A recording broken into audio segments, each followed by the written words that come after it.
اللہ تبارک و تعالی مقدس کلام پاک میں ارشاد فرماتا ہے وَلِمَنْ خَافَ مَقَامَ رَبِّهِ جَنَّتَانِ۔ آیت کریمہ کا مفہوم ہے کہ جو بندہ اللہ کے خوف سے ڈرتا ہے اللہ اسے 2 جنتیں عطا فرماتا ہے۔ رسول اعظم صلی اللہ تعالی علیہ وسلم کے پیارے دیوانوں، ذکر امام حسین کی محفل ہے۔ شہدائے کربلا سے اس محفل کا تعلق ہے۔ کوشش کریں کہ انشاءاللہ عز و جل زمین کربلا سے ملنے والے پیغام پر عمل کریں اور اسی پر اپنی زندگی گزارنے کی کوشش کریں، اس لیے کہ کربلا کا وہ عظیم پیغام ہمیں کئی نصیحتیں اور کئی سبق دے کر چلا گیا۔ جس نے اس سبق کو پڑھا اور سمجھا اللہ نے اسے کامیابی کی منزل عطا فرمائی، اور جس نے اس سے چھوڑا اور دور رہا وہ ہمیشہ کے لیے دور ہی چلا گیا۔ رسول اعظم صلی اللہ علیہ وسلم کے پیارے دیوانوں، کربلا کی زمین سے ایک پیغام سبق آخرت کا بھی ملتا ہے کہ انسان زندگی پر زمین پر جب تک اپنی زندگی جیے تو اس انداز سے جیے کہ اسے ہمیشہ نہیں بلکہ ایک دن یہاں سے سفر کر کے نکل جانا ہے۔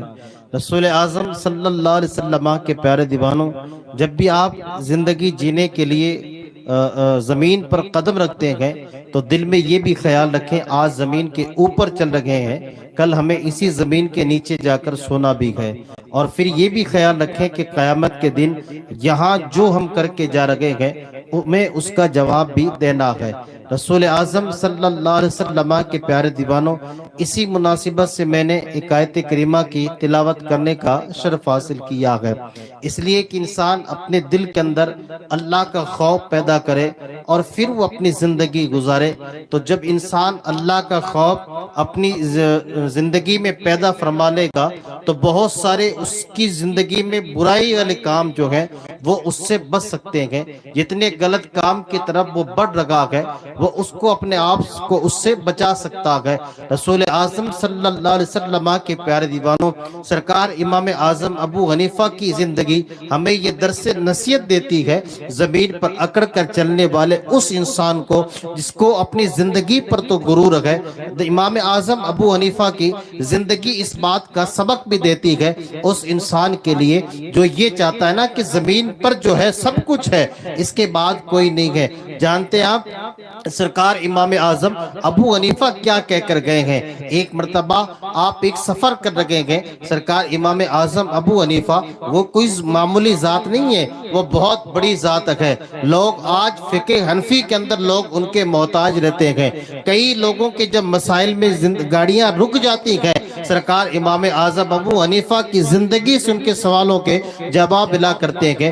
وہ ذات سرکار امام اعظم ابو حنیفہ کی ہے۔ آپ جانتے ہیں جب آپ چل رہے ہیں سفر میں چلتے چلتے ایک راستے کے درمیان لڑکا بیٹھا ہے، سرکار امام اعظم ابو حنیفہ کے خیال کہیں اور ہے۔ اچانک کیا ہوا کہ اس لڑکے کے قدم پر آپ کا قدم پڑتا ہے، اس لڑکے کی ایک چیخ نکلتی ہے، اور چیخ نکلنے کے بعد وہ بچہ کہتا ہے کیا تمہیں قیامت کے دن اللہ کی بارگاہ میں جواب نہیں دینا ہے؟ سرکار امام اعظم ابو حنیفہ کے کان یہ جملے سنتے ہیں اور آپ بے ہوش ہو کر زمین پر گر جاتے ہیں۔ تھوڑی دیر کے بعد جب انہیں ہوش آتا ہے لوگ اٹھا کر پوچھتے ہیں آپ وقت کے امام ہیں، آپ کو لوگ دنیا جو ہے نعمان بن ثابت کے نام سے یاد کرتی ہے، آپ کو امام اعظم ابو حنیفہ کا لقب دیا گیا ہے، آپ بڑے عزت دار انسان ہیں، لیکن زمین پر اتنے جلدی بے ہوش ہو کر گر گئے۔ سرکار امام اعظم ابو حنیفہ کی ذات کہتی ہے ایک جملہ بچے کا جو ہے مجھے بے ہوش کرنے پر مجبور کرتا ہے۔ لوگوں نے کہا کہ وہ جملہ کیا ہے؟ سرکار فرماتے ہیں وہ جملہ یہ ہے کہ کیا تمہیں قیامت کے دن جواب دینے سے ڈر نہیں لگتا؟ سرکار امام اعظم کہتے ہیں ایک بچے کو اگر یہ فکر ہے کہ قیامت کے دن اللہ کی بارگاہ میں کھڑا ہو کر جواب دینا ہے تو آپ فرماتے ہیں میرا یہ ایمان کہتا ہے اگر بچوں کی دلوں میں یہ چیز پیدا ہو جائے تو ہمارا بچہ نشے کے قریب نہیں ہوگا۔ سرکار امام اعظم ابو حنیفہ کہتے ہیں کہ اگر یہ بچہ اپنی زبان کا سچا ہے تو یہ زندگی میں کبھی چوری کے قریب نہیں جائے گا۔ آپ کہتے ہیں اگر یہ بچہ سچا ہے تو کبھی برائیوں کے قریب نہیں جائے گا۔ رسول اعظم صلی اللہ علیہ وسلم کے پیارے دیوانوں، ایک چھوٹا سا بچہ امام اعظم ابو حنیفہ کو وہاں لے کر جاتا ہے۔ اب آپ اندازہ لگائیں، ہماری زندگیوں کا جائزہ لیں، ہمارے چھوٹے چھوٹے بچے چوریاں کرتے نظر آتے ہیں، ہمارے چھوٹے چھوٹے بچے نشہ کرتے نظر آتے ہیں، ہمارے چھوٹے چھوٹے بچے بہت اتنے برے کام کرتے ہوئے نظر آتے ہیں جنہیں ہماری آنکھیں دیکھنے تک پسند نہیں کرتی ہے۔ آپ اندازہ لگائیں، کل کا وہ بچہ یہ جواب دیتا ہے، کیا تمہیں قیامت کے دن جواب نہیں دینا؟ آج کے بچوں کی زبان پر جملے کیا رہتے ہیں؟ سوائے گالیوں کے کچھ نظر نہیں آتا ہے، سوائے گانوں کے کچھ نظر نہیں آتا ہے۔ ہم نے اپنی اولادوں کے دلوں کے اندر اللہ کا خوف نہ ڈالا، اس لیے ہمارے بچے آج گالیاں دے رہے ہیں، ہمارے بچے چوریاں کر رہے ہیں، ہمارے بچے آوارہ دوڑ رہے ہیں، ہمارے بچے فحش کام کر رہے ہیں۔ اگر انہی کو اللہ کا خوف دیا ہوتا، اگر انہیں اللہ کا ڈر بتایا ہوتا تو ہمارا بچہ جو ہے ماں باپ کی قدر کرتا ہوا نظر آتا، اپنے بڑوں کو سلام کرتا ہوا نظر آتا، اپنے رشتوں کی قدر کرتا ہوا نظر آتا۔ جب گلی سے نکلتا تو لوگ یہ کہتے یہ بچہ وہ ہے جو دین کی سمجھ رکھتا ہے، یہ بچہ وہ ہے جو دین کی پکڑ رکھتا ہے، زندگی اور اخلاق سے پتہ چلتا ہے بچہ کیسے کردار کا بھانی ہے، زندگی اور اخلاق سے پتہ چلتا ہے بچہ کتنے اخلاق کا مالک ہے۔ رسول اعظم صلی اللہ علیہ وسلم کے پیارے دیوانوں، سرکار امام اعظم ابو حنیفہ کی ذات کہتی ہے اپنے بچوں کے دلوں کے اندر یہ چیز پیدا کریں تاکہ تمہارے بچے چوریوں سے بچ سکیں۔ آپ اپنے بچے کے دلوں کے اندر یہ چیز پیدا کریں تاکہ تمہارے بچے گالیوں سے بچ سکیں۔ رسول اعظم صلی اللہ علیہ وسلم کے پیارے دیوانوں، اور آپ اندازہ لگائیں، یاد رکھیے گا جب تک انسان کے دل میں اللہ کا خوف پیدا نہیں ہے، انسان زندگی میں کچھ بھی کام کر سکتا ہے۔ اور اللہ کا اتنا لاکھ لاکھ شکر ہے، اس رب کائنات نے ہمیں بہت ساری نعمتیں عطا فرمائی ہے۔ کیا عطا فرمائی ہے؟ بہت ساری نعمتیں عطا فرمائی ہے۔ اور رسول اعظم صلی اللہ علیہ وسلم کے پیارے دیوانوں، اللہ جب نعمتیں دینا جانتا ہے نا تو وہ رب نعمتیں لینا بھی جانتا ہے۔ آپ اپنی دولت کے بنا پر پھولے نہیں کہ میرے پاس مال بہت ہے، اگر اللہ کا شکر نہیں ہے تو وہ نعمت واپس جا سکتی ہے۔ آپ اس بات پر نہ اترائیں مجھے زمین پر کسی چیز کی کمی نہیں ہے، اگر اللہ کا شکر زبان پہ نہیں ہے تو اس کو جاتے ہوئے بھی زیادہ وقت نہیں لگتا۔ وہ رب اتنا کریم ہے، دیتا بھی ہے تو بے شمار دیتا، اور جب لیتا بھی ہے تو فوراً لے لیتا۔ اس دل کے اندر جب اللہ کا خوف پیدا ہو تو یہ دل کسی سے حسد نہیں کرتا۔ اس دل کے اندر اگر اللہ کا ڈر پیدا ہو تو یہ کسی سے جلن بھی پیدا نہیں کرتا۔ اور حسد اتنی بڑی بیماری ہے ہمارے معاشرے کی کہ انسان سمجھتا کچھ نہیں ہے، لیکن حسد کی وجہ سے اللہ ہماری نعمتیں بھی چھین لیتا۔ حسد کی بنیاد پر ہم سوچتے ہیں کہ صاحب ہماری دولت ختم ہو گئی، ہمارا مال ختم ہو گیا، ہمارا گھر ختم ہو گیا، نہ جانے ہمارے گھروں میں کیا کیا ہو گیا، اب پتہ نہیں کس نے کیا کروا دیا۔ اگر ذہن اس طرف جائے نا اس وقت تھوڑا رک کے یہ بھی خیال کر لینا کہ ہم نے کسی کے تعلق سے اپنے دل میں حسد تو پیدا نہیں کر لیا۔ جب حسد پیدا ہوگا اللہ تم سے نعمتیں کیا کر لے گا؟ آپ کو پتہ ہے اللہ نعمتیں کیسے حسد کی بنا پر کیسے چھینتا ہے؟ ایک بہت بڑا امیر شخص گزرا ہے جس کا نام ہے کعب بن اشرف، بہت بڑا امیر آدمی ہے، اور کعب بن اشرف نے ایک مرتبہ اپنے 70 ساتھیوں کے ساتھ مکہ المکرمہ کا سفر کیا۔ اس نے کہاں کا سفر کیا؟ مکہ المکرمہ کا۔ کعب بن اشرف اپنے 70 آدمیوں کو لے کر مکہ جیسی زمین پر آتا ہے، اور اس زمین پر آ کر وہ ان لوگوں سے ملتا ہے جو حضور علیہ السلام کے خلاف ہیں، حضور کے خاندان کے ہیں، قریشی ہیں، ایک خاندان ہے۔ کعب بن اشرف ان کو بہکاتا ہے۔ اللہ قرآن میں فرماتا ہے کیا تم نے ان کو نہیں دیکھا کہ جنہوں نے بتوں کے سامنے سجدے کر کے اپنے آپ کو ایمان سے خارج کر لی. یہ آیت کریمہ کا مفہوم ہے. اور اللہ کیسے ان سے ایمان کی دولت چھین لی؟ ایک چھوٹی سی خطا کی بنا پر. ایک انہوں نے ایسی غلطی کی کہ اللہ نے ان سے ایمان کی دولت چھین لی. تو مسلمانوں یاد رکھیے گا کہ ایک غلطی کی بنا پر جب اللہ ہم سے نعمتیں چھین لیتا نا، پھر کسی بھی چوکھٹ پر وہ نعمت میسر نہیں آتی ہے.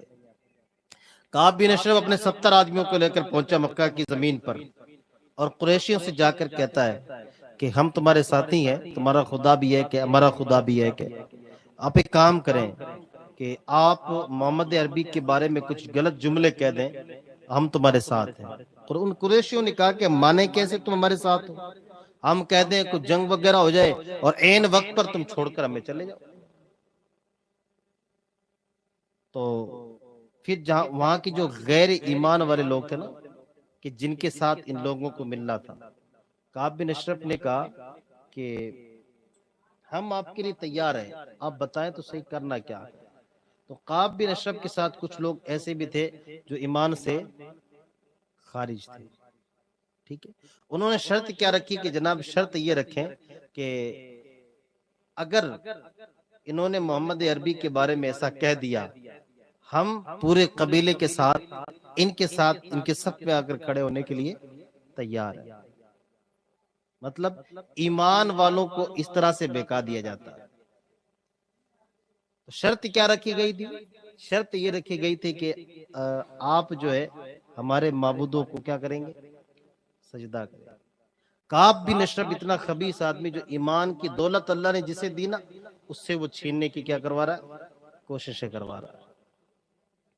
سب کچھ طے ہو گیا، معاملہ شرط بھی طے ہو گئی. حضور علیہ السلام کے خلاف جملے بھی کہے گئے، میرے کریم آقا علیہ السلام کے خلاف شان میں جیسے ہی جملے کے اللہ نے قرآن پاک میں آیت نازل فرمائی، جس آیت کریمہ کا مفہوم یہ ہے کہ کیا تم نے انہیں نہیں دیکھا، ہم نے ان سے ایمان کی دولت بھی چھین لی.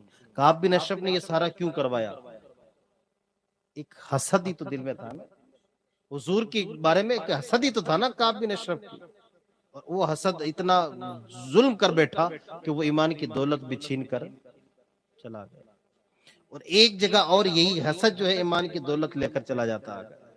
حضور علیہ السلام کی پھوپھی ہیں جناب حضرت صفیہ رضی اللہ تعالی. کچھ لوگ حضرت صفیہ کی بارگاہ میں آتے ہیں اور آ کر کہتے ہیں حضور علیہ السلام کا خاندان تو بہت خستہ حالات کی جو کھجور ہوتی ہے اس طرح سے. کیا کہا؟ حضور کے خاندان کے بارے میں حضرت صفیہ ان کی پھوپھی سے کہا جاتا ہے کہ جو زمین پر خستہ حالت میں اگنے والی کھجور ہوتی نا، اس کی طرح حضور کا خاندان ہے. یہ بات آقا کریم علیہ السلام کی بارگاہ میں پہنچی. میرے کریم آقا علیہ السلام نے کہا کہ یہ کس نے کہا؟ تو کہا کہ فلاں نے کہا. اللہ کے رسول صلی اللہ علیہ وسلم نے حضرت بلال سے حکم دیا کہ لوگوں کو جمع کیا جائے. اس زمین پر حضرت بلال نے آواز لگائی اور لوگوں کو کیا کیا گیا؟ جمع کیا گیا. اور جمع کرنے کے بعد اللہ کے رسول صلی اللہ علیہ وسلم نے اعلان فرمایا کہ لوگوں جانتے ہو اللہ نے زمین پر 2 مخلوقیں پیدا فرمائی. ٹھیک ہے، اور اللہ نے جن 2 مخلوقیں پیدا فرمائی ہے، ان 2 مخلوقوں میں جو سب سے بہتر مخلوق ہے اللہ نے مجھے اس میں پیدا فرمایا. اور پھر حضور کہتے ہیں اللہ نے ان کے گروہ بھی 2 کیے گئے، ان دونوں گروہ میں جو بہتر گروہ ہے اللہ نے اس میں مجھے پیدا فرمایا. پھر آپ فرماتے ہیں کہ اللہ نے ان کو قبیلوں میں تقسیم کیا، اور ان قبیلوں میں جو بہتر قبیلہ ہے وہ میرا قبیلہ ہے. پھر حضور نے کہا کہ اللہ نے ان قبیلوں کو خاندان میں تقسیم کیا ہے، اور ان خاندانوں میں جو بہتر خاندان ہے وہ میرا خاندان ہے. سبحان اللہ. حضرت صفیہ کی بارگاہ میں وہ حضور کی شان اس لیے گرا رکھے ہیں کہ وہ اللہ کے آخری نبی ہیں، لیکن حضور نے فرمایا کہ میرا خاندان سب سے اعلیٰ خاندان ہے. اللہ نے ان سے پھر جنہوں نے یہ کہا نا، اللہ نے ان سے بھی نعمتیں کیا کر لی؟ چھین لی. تو رسول اعظم صلی اللہ علیہ وسلم کے پیارے دیوانوں، حسد کی بنا پر بھی نعمتیں چھین لی جاتی ہے. اپنے دلوں کے اندر اللہ کا خوف پیدا کریں، اس لیے کہ جب اللہ کا خوف رہے گا نا تو انسان حسد کی بلا سے بھی پاک رہے گا، دوسرے گناہ سے بھی پاک رہے گا، اور اس کی زندگی میں جو ہے پھر گناہ کا تصور بھی پیدا نہیں ہوگا. اس لیے کہ وہ جانتا ہے کہ میرے رب کی ذات مجھے دیکھ رہی ہے، وہ جانتا ہے اللہ مجھے دیکھ رکھا ہے. رسول اعظم صلی اللہ علیہ وسلم کے پیارے دیوانوں، آپ اندازہ تو لگائیں جن کی زندگیاں رات دن عبادت میں گزری ہے، جن کی زندگیاں رات دن اللہ کی ریاست میں گزری ہے، وہ اپنے آپ کو اتنا ڈرا کر زندگی گزارتے ہیں کہیں ہم سے کوئی خطا نہ ہو جائے، تاکہ کل قیامت کے دن اللہ کی بارگاہ میں کھڑا ہو کر ہمیں جواب دینا پڑے۔ جناب سرکار فاروق اعظم کی ذات ہے، آپ جو ہے ایک مرتبہ ایک تنکے کو اٹھا کر سرکار فاروق اعظم کہتے ہیں کاش اگر اللہ مجھے انسان نہ بناتا، یہ تنکا بناتا تو میرے لیے بہتر ہوتا۔ سننے والوں نے کہا اے فاروق اعظم، آپ کو اللہ نے جو ہے اتنا بڑا مقام عطا فرمایا ہے، آپ وہ صحابی ہیں جنہیں دیکھ کر لوگ لرزا کرتے ہیں، آپ وہ صحابی ہیں جنہیں دیکھ کر لوگ ڈرا کرتے ہیں، آپ کی ذات تو ایسی ہے، آقا کریم علیہ السلام نے تمہیں دنیا میں جو ہے جنتی ہونے کی بشارت عطا فرمائی ہے۔ میرے کریم آقا علیہ السلام نے یہ کہا ہے کہ آپ تو جنت دنیا میں ہی جنتی ہے، آپ ان 10 صحابہ میں ہیں جنہیں جنت کا مزدہ سنایا گیا ہے۔ یہ خبر پانے کے بعد آپ یہ کہتے ہیں اللہ مجھے کاش تنکا بناتا، انسان نہ بناتا، میرے لیے بہتر ہوتا۔ سرکار فاروق اعظم کہتے ہیں ہاں ہاں میرے لیے تو یہی بہتر تھا۔ پھر آپ کے ساتھیوں نے کہا ذرا بتائیں تو صحیح، آپ تنکا بننا تو پسند کرتے ہیں، انسان کیوں نہیں؟ ایک جملہ سرکار فاروق اعظم کا لوگوں کو درس نصیحت دیتا ہے جناب، کہا کہ تنکا بننا اس لیے پسند ہے، کل قیامت کے دن انسانوں سے تو جواب، انسانوں سے تو سوال کیے جائیں گے لیکن تنکے سے کوئی سوال نہیں کیا جائے گا، اس لیے ڈر لگا ہو کہ کل میں اللہ کی بارگاہ میں جواب کیا دوں گا۔ تنکا بنا ہوتا تو کوئی جواب نہیں دیا جاتا، انسان بنایا گیا ہے تو جواب دینا ضرور پڑے گا۔ رسول اعظم صلی اللہ علیہ وسلم کے پیارے دیوانوں، سرکار فاروق اعظم جیسی ذات بھی جو ہے انسان بننے سے ڈرا کرتی ہے، اور ہم انسان بن کر ہمیں کوئی ڈر بھی نہیں ہے، نمازوں کے قریب ہم نہیں ہیں، ماں باپ سے محبتیں ہمیں نہیں ہیں۔ نہ جانے کتنے ماں باپ اپنی اولاد سے پریشان ہیں کہ صاحب ہماری اولاد ہماری نہیں، قدر کرنے والی نہیں، عزت کرنے والی نہیں۔ اپنی اولاد کے دل میں اگر اللہ کا خوف پیدا نہیں کرتے ہیں تو اولاد تمہاری قدر بھی کبھی نہیں کرے گی۔ اولاد کے سامنے اگر آپ نماز کے عادی نہیں ہیں تو تمہاری اولاد تمہیں دیکھ کر نماز کے قریب بھی نہیں جائے گی۔ اپنے اولادوں کے دلوں کے اندر اللہ کا خوف پیدا کرے۔ ایک بزرگ تھے جو اپنی درسگاہ میں لوگوں کو بہت نصیحت دیا کرتے تھے، پڑھایا کرتے تھے۔ ان کی کمر کئی سالوں سے کیا تھی؟ جھکی ہوئی کمر تھی۔ انسان ٹیڑھا چلتا نا مڑا ہوا، اس بزرگ کی کمر یوں تھی۔ کئی سالوں سے درسگاہ کے درس پانے والے شاگردوں نے کہا کہ حضور آج تک ہمیں ایک بات پتہ نہیں چلی ہے، آج اگر وہ بات بتا دیں تو ہمارے لیے بہت بہتر ہوگا۔ تو انہوں نے کہا کہ کیا؟ کہ حضور یہ آپ کی جو کمر جھکی ہے نا، اس کمر کو جھکنے کی وجہ کیا؟ یہ آپ کی جو کمر ٹیڑھی ہوئی ہے اور اس کمر کے ٹیڑھی ہونے کی وجہ کیا ہے؟ تو وہ بزرگ کہتے ہیں بہت پہلے مجھے کسی نے اللہ کا خوف یاد دلایا تھا اور میری ایک چیخ نکلی، ایک آواز آئی، اس دن سے میری کمر ٹیڑھی اور آج تک ٹیڑھی ہے۔ اللہ تو کہا کہ آپ اسے سیدھا کرنے کی کوشش نہیں کرتے؟ اس بزرگ نے کہا اللہ کا خوف ستاتا ہے، سیدھا ہونے کو ڈر لگتا ہے۔ وہ خوف اتنا زبردست تھا کہ زندگی میری لرزنے لگی ہے، اس لیے اس دن سے میری کمر آج تک کیا ہے؟ جھکی ہوئی ہے۔ بزرگ اگر اللہ کا خوف سنیں تو یوں لرز جائیں۔ ہماری تو زندگیاں کتنا ہی خوف سن لیں لیکن پلٹنے کی، تو رسول اعظم صلی اللہ علیہ وسلم کے پیارے دیوانوں اپنی زندگیاں پلٹنے کی کوشش کریں۔ اللہ کے خوف سے لرزنے والی زندگی کو، اللہ سے خوف سے لرزنے والی زندگی پر عمل کرنے کی کوشش کریں۔ اللہ فرماتا ہے نا کہ جو میرے خوف سے ڈرے گا میں اسے 2 جنتیں عطا فرماؤں گا۔ اس زمین پر آپ اپنی زندگی گزار رکھیں گے تو اس ڈر سے گزاریں کہ اللہ کی ذات ہمیں دیکھ رہی ہے۔ رسول اعظم صلی اللہ علیہ وسلم کے پیارے دیوانوں اس ڈر سے، اس نیت سے اپنی زندگی گزاریں کہ ہم جہاں قدم رکھتے ہیں اللہ کی ذات ہمیں دیکھ رہی ہے، اور رسول اعظم صلی اللہ علیہ وسلم ماں کے پیارے دیوانوں، حسد جیسی بلا سے زندگیاں برباد ہو جاتی ہیں، حسد جیسی بلا سے اللہ نعمتیں چھین لیتا ہے اپنے سینوں کے اندر۔ اگر حسد جیسی بلا ہو تو اسے ختم کرنے کی کوشش کریں، کام ایسے کریں کہ لوگ تمہاری ذات سے خوش ہو جائیں، کام ایسے کریں کہ لوگ تمہاری ذات سے راضی ہو جائیں، کام ایسے کریں کہ لوگ جب دیکھیں تو یہ نہ کہیں کہ کسی چور کا بیٹا جا رہا ہے، یا چور جا رہا ہے، یا نشہ کرنے والا جا رہا ہے۔ آج ہمارے قوم کے جوان نشے کی طرف بڑی تیزی سے بڑھ رہے ہیں۔ ایک سکھ کی زبان کی جملے آپ کو بتاؤں، ایک سکھ کیا کہتا ہے، اور اس کے بعد رسول اعظم صلی اللہ علیہ وسلم کے پیارے دیوانوں، حضور علیہ السلام کی ذات سے محبت کرنے والے جوان سنے۔ ہمارے دلوں کے اندر عشق پیدا تو ہوتا ہے لیکن وقتی طور پر پیدا ہوتا ہے۔ جب تک ہمارے جذبات ماحول رہتا ہے تب تک ہمارے جذبات رہتے ہیں، جب ماحول ختم ہوتا ہے ہمارے جذبات بھی ختم ہو جاتے ہیں۔ جب ماحول ختم ہوتا ہے ہماری دل کی کیفیت بدل جاتی ہے۔ جیسے آپ نے دیکھا محرم شریف کا مہینہ گزرا ہے، لوگوں کے جذبات اتنے ابھرے ہیں کہ ان سے بڑھ کر کوئی حسینی نہیں ہے۔ اب آگے عید میلاد النبی کا مہینہ آ رہا ہے، ہمارے جذبات اتنے ابھریں گے کہ حضور سے ہم سے زیادہ کوئی عشق کرنے والا نہیں ہے۔ عید میلاد النبی کے موقع پر دیکھنا آپ، بچہ یہ کہے گا کہ ہم سے زیادہ تو حضور سے عشق کون کر سکتا ہے، لیکن کب تک کا رہتا ہے یہ عشق جناب؟ محرم میں 1 سے 10 دن تک محدود ہے، عید میلاد پر 1 سے 12 تک محدود ہے۔ جلوس محمدی کے بعد وہی ہمارے جوان جو حضور کے عشق کے دعوے کرتے ہیں وہ مسجدوں کے قریب نظر نہیں آتے ہیں۔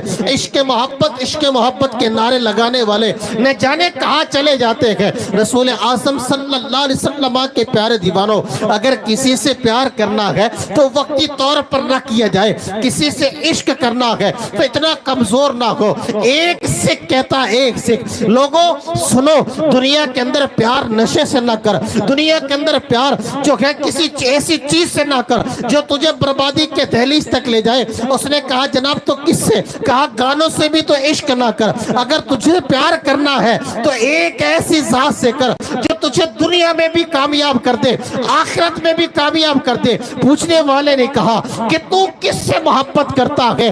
وہ سکھ کہتا ہے چاہے کچھ بھی ہو جائے میں تو اپنے گرو نانک سے محبت کرتا ہوں، میرا تو آئیڈیل وہی ہے، میں اس سے پیار کرتا ہوں۔ تو کہا کہ ملتا کیا ہے؟ وہ کہتا ہے میں اس سے پیار کر کر زندگی کی ہر خوشی پاتا ہوں۔ مسلمانوں، ایک وہ ہے جو اس سے محبت کر کے زندگی کی ہر خوشی پاتا ہے۔ ہم حسینی بھی بنتے ہیں اور رسول کے عاشق بھی بنتے ہیں، پھر بھی خوشیوں سے دامن نہیں بھرتے۔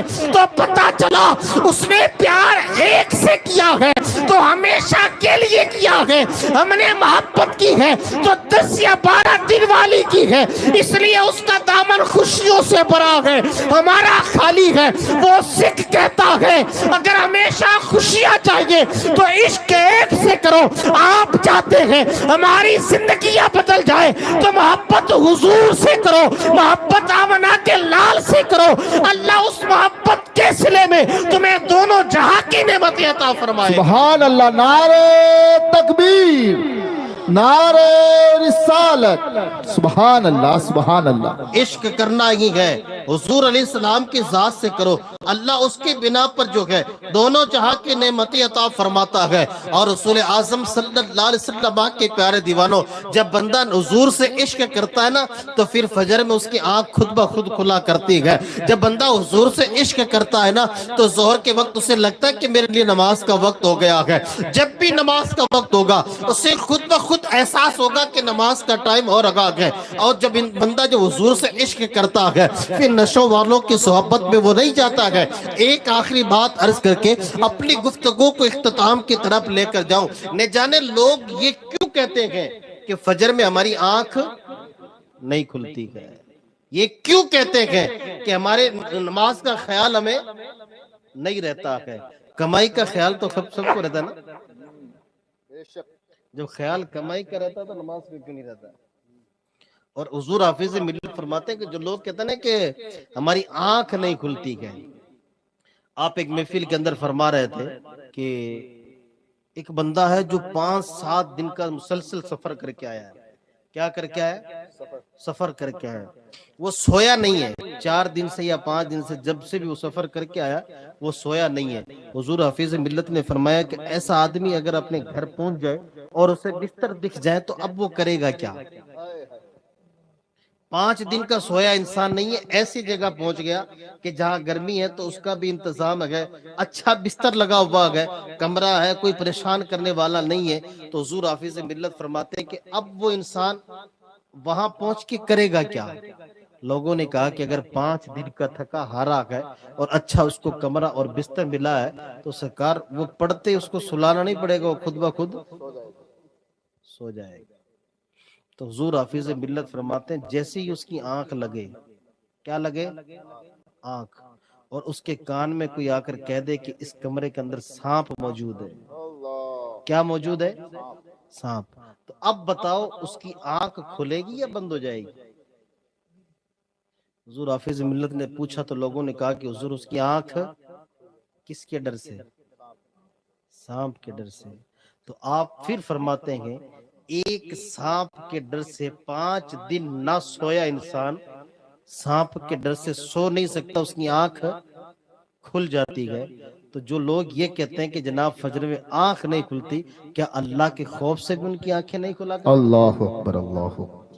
سانپ کا ڈر اللہ سے بڑا تو نہیں ہے نا، لیکن اللہ کی ذات تو سب سے جب سانپ سے آنکھ کھل جاتی ہے تو اللہ کے خوف سے آنکھ کیوں نہیں کھلتی؟ اس لیے خوف اللہ کا نہیں ہے، ہماری نیت اس میں قابل نہیں ہے کہ ہم نماز پڑھ سکیں۔ ہم نے اپنے آپ کو اتنا دور کر لیا ہے کہ ہم نمازوں کے قریب نہیں جاتے۔ نعرے ہم سے لگا لو کہ ہم نعرے سارے لگا لیں گے، حسینی ہم بن جائیں گے، اور عاشق رسول بھی ہم سے بڑا کوئی نہیں ہوگا، اور فرما بردار بھی ہم سے بڑا کوئی نہیں ہوگا، سب کچھ ہم بن جائیں گے، سب کچھ ہم کیا کر لیں گے، لیکن نماز کا کوئی کہتے تو ہمیں بہت موت آ جائے گی۔ کوئی کہہ دے کہ صاحب قرآن کی تلاوت کر لو، کہ نہ صاحب۔ حالت یہ ہے کہ جب چھوٹے چھوٹے تھے قرآن پڑھ لیا، اب ہمیں قرآن کھولنے کی توفیق نہیں ہوتی۔ سال میں 1 مرتبہ رمضان شریف کے مہینے میں اگر اللہ کسی کو توفیق دے تو وہ پڑھے تو پڑھے، ورنہ وہ بھی مسلمان جس رب نے ہمیں زندگی جینے کے لیے عطا فرمائی ہے، ہم اس کے اتنا بھی شکر ادا نہیں کر سکتے کہ مسجد جا کر نماز پڑھ لیں۔ وہ رب اتنا کریم ہے کہ ماحول کیسا بھی ہو ہمیں وہ نعمت عطا فرماتا ہے نا، پھر بھی ہمیں شرم نہیں آتی کہ اس نعمت کے شکرانے پر جا کر سجدے کو، اپنی پیشانی کو سجدے میں جا کر رکھ دیں۔ جب تک خوف پیدا نہیں ہوگا نا تب تک کہیں نہیں جا سکتے۔ اپنے دلوں کے اندر اللہ کا خوف پیدا کریں، یہ بھی ڈر پیدا کریں کہ کل قیامت کی دن ہمیں جا کر وہاں جواب دینا ہے، اور سچ ہے دینا ہی پڑے گا، اس میں کوئی جھوٹ نہیں ہے۔ رسول اعظم صلی اللہ علیہ وسلم کے پیارے دیوانوں، اپنی زندگیاں بدلیں، اللہ کے خوف سے زندگی گزاریں، تاکہ اللہ تمہیں دونوں جہاں کی نعمت عطا فرمائے۔ دوران گفتگو کو خطا یا غلطی ہوئی ہو رب قدیر اپنی رحمی اور کریمی کے صدقے سے معاف فرمائے۔ استغفر اللہ ربی من کل ذنب واتوب الیہ وما علینا الا البلاغ المبین۔ السلام علیکم۔ وعلیکم السلام۔